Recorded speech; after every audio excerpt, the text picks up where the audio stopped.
Alright, so we're talking about basic Jo use in Aikido.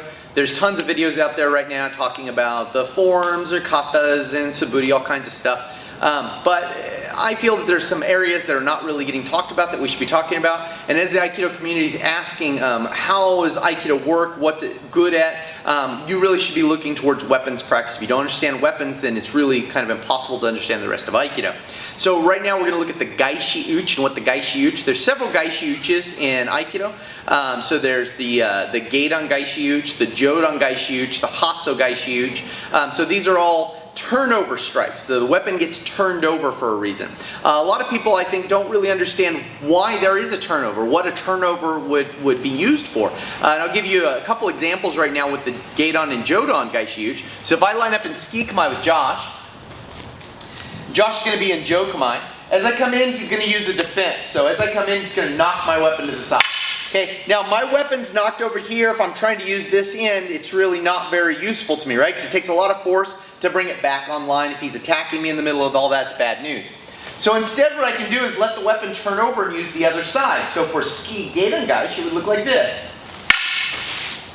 Okay, as this guy hits my weapon, I allow it to go, sucking up the slack, and this gives me a Gedan Gaeshi. So I'm allowing the weapon to turn over. So this is what all Gaeshi Uchis do. They allow the other side to turn over and hit. So there's our Gedan Gaeshi. We do that same thing with the Jodan Gaeshi.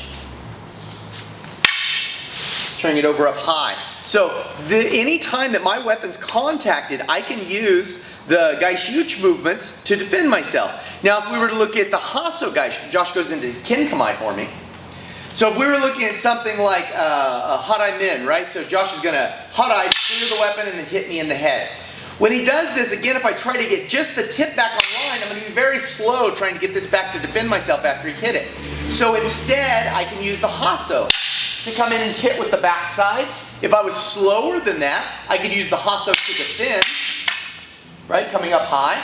So the Hasso Gaeshi sets me up from any kind of action like this, all the way into a Banji no Kamae over. So if I was super slow, I could still use it that way. And if you follow up with the Hasso Gaeshi series, it's teaching us after we did that, then what kind of strikes could we develop next. So when you look at these, the Gaeshi Uchi series, I think a lot of us aren't focusing on the utility of them. The Gaeshi Uchi is a very useful, functional, utility-full is what I want to say, strike that allows you to turn the weapon right over, right? So when my weapon gets hit, it allows me to turn it over and use the other side. You can do this with the Gedan Gaeshi, the Hasso Gaeshi, or the Jodan Gaeshi. They all work really nice like this. So these are the Gaeshi Uchi striking series for the Jo.